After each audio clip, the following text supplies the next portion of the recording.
Welcome back to another Tea Time with me, Amanda Prochaska. So I was on a webinar last week and there were several really, really good questions about AI. And one of them was, oh my gosh, I was sold something that didn't exist. How do we help people avoid that in the future? I was shocked, but not so shocked at the same time that this is happening. So let's talk about it. How do you avoid getting sold something that doesn't exist?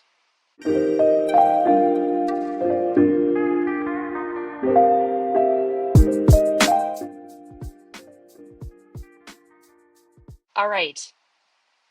Seriously, it was a real question. The poor woman was like, I we engaged for a pilot. It was for contracting. And she's like, it was clear once we started engaging that we were sold something that doesn't exist. So sad of a situation. Nobody wants that in procurement. Nobody wants that, particularly for AI. We want these AI pilots to be successful for everyone. Clients, that the technology providers, they need to be successful. And there's a lot of hype out there. We all know that.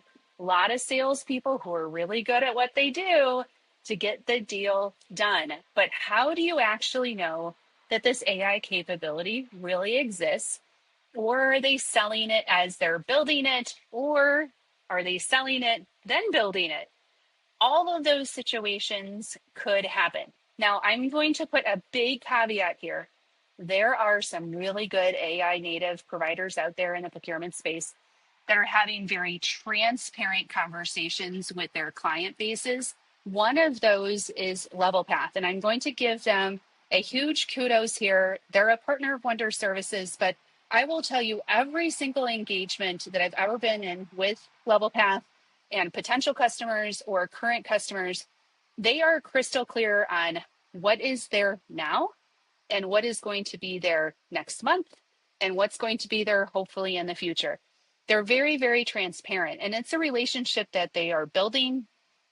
So kudos to the entire team over at LevelPath. I think you guys are taking well, I know you are, a very transparent approach to how you are talking about what's available today and what's going to be available in the future when it comes to the technology and features and functions that you're selling to your clients. So kudos to you.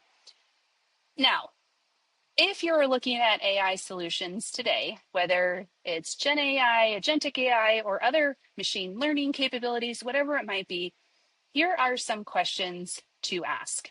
And I'll tell you, some of these are a little bit different than what we've experienced in the past, so it's something to be considering. Okay, number one, what specific AI capabilities are currently available in your solution today?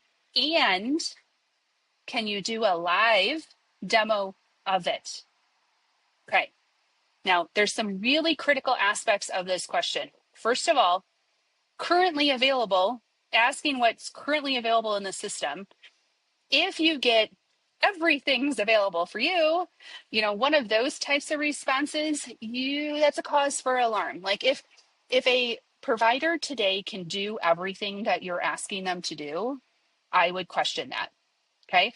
The other aspect of this question is, can you provide a live demo, okay, of all of those capabilities that they say that they can do?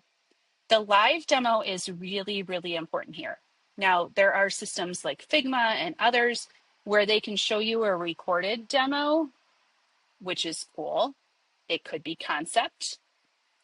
So you want to be able to see the functionality in a live demo whenever possible. It is your way of validating that what they're saying is actually reality in the system today. Okay. Now, I am going to put like this big kind of caveat around this particular aspect, because just because they have AI capability today doesn't mean you have the data to make that capability work. Okay. So they can do a live demo, but that doesn't necessarily mean that you are going to get everything that you were looking for. Okay. So there's two levels here. You have to train it. You have to have the data available. So AI capability in the system does not equate to I'm going to really receive the value from that capability in my environment. All right. Question number 2. Can you provide evidence of a successful deployment of these capabilities in similar procurement or environments? And can you tell me how they implemented, what their timeline was, and what their scope was? Okay. So just because they can provide evidence doesn't necessarily mean that they were fully deployed or that it was the same scope or that they did it in a timely manner. Maybe they started the pilot 6 months ago and they're still in pilot. Okay, so just because they can provide you evidence doesn't necessarily mean that the timeline was within the timeline you're expecting, that the scope is the same, or they successfully deployed. So ask that part of the question. Super, super important when it comes to how you move forward. Okay. 3, and I kind of noted this earlier on in my caveat. What are the hardware, software, and data requirements for deploying your AI solution? And are these compatible with my existing systems? Okay.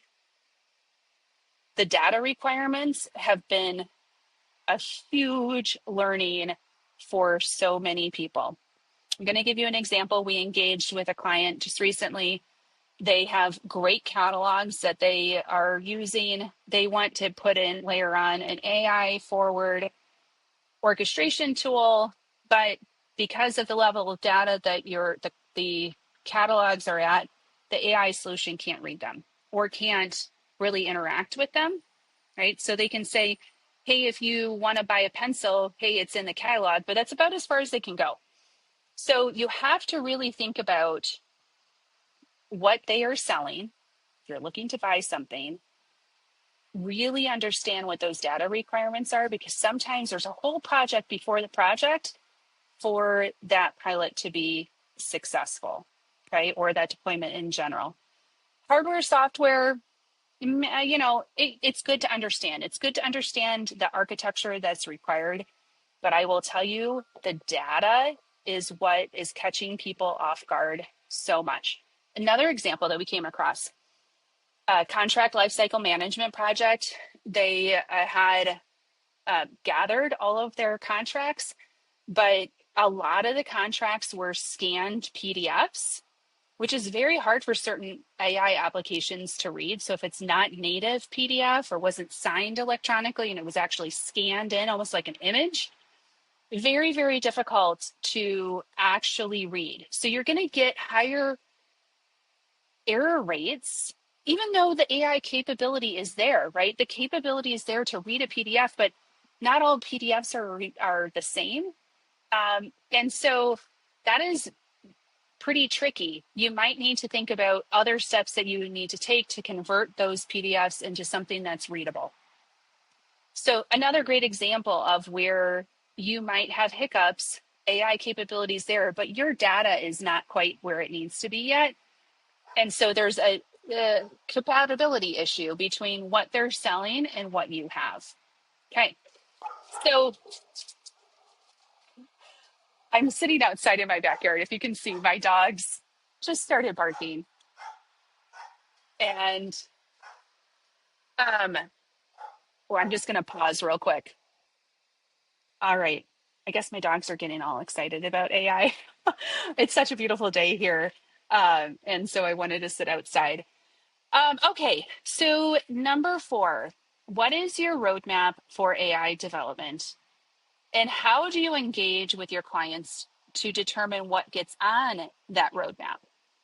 So in conjunction with some of these other questions, it's super enlightening to understand what's on the roadmap, because then you can start deciphering, okay, well, they said that they had this functionality, but it's not actually coming out until Q1 of next year. So they don't really have it. It's really just on their roadmap. Okay, so that's an aspect of what we're testing here. But I think equally as important is, how do you engage with your clients to get the next item on the roadmap?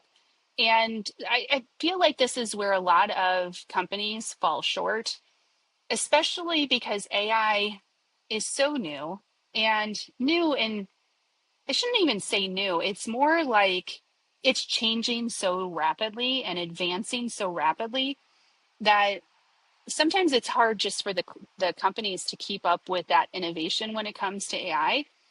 So getting client feedback is sometimes a miss. And I'm hearing that from some of the quote unquote native AI part or technologies out there, that the clients aren't really getting a say in what's going on the roadmap. So from a partnership standpoint, from a understanding of, okay, if they don't have the functionality today, how do I get it on the roadmap? If I'm not seeing it on the roadmap today, how does that collaboration work? I think is really important to understand. Okay, so number 5, what safeguards do you have in place to ensure that the AI solution complies with my data privacy requirements and regulations? And what documentation can you provide that shows your processes in this space? There's one of the largest hiccups, I would say, is how are these LLMs, how are the AI, Gen AI, agentic AI agents, if you will, getting trained? Like, how are you training? Are you using my data to train just for me? Are you using my data to train for everyone? What are those considerations that you need to take to make sure that your data is safeguarded? Now, I think out of everything else that we've talked about today, I think there has been a lot of focus on number 5. People are diving in there because there's a lot of concerns. There's regulatory environments to take into account. In fact, I was talking to someone the other day, and he said that they weren't able to use AI at all formally inside their organization because of some of the regulations that they were facing in their industry. So out of all of these, I think 5 has been focused on, but we're still needing to ask 1 through 4 to make sure that you're getting the capability, the functionality that you are looking for. Now, as I said before, you can ask all of these questions, but if you don't have the right environment, the right data, the right understanding of your process, the understanding of what happens when the process goes wrong, because this is definitely not happy path type of stuff that we're working on here, you still might not get the value that you're looking for. So I would say that there's 2 parts of this pie. 1 being the capability that the provider is bringing to the table, but 2 is on your side, making sure that you have the data, the processes, and the expectations aligned. So I hope that helps. I don't want to hear anyone else on a webinar say I got told something that doesn't exist. No one needs that. Like I said before, that's not good for the tech provider. It's not good for procurement. We want to make sure that we're successful together. So with that said, I hope that you enjoyed this video and found value. If you did, hit the like button, subscribe, and we will see you next time.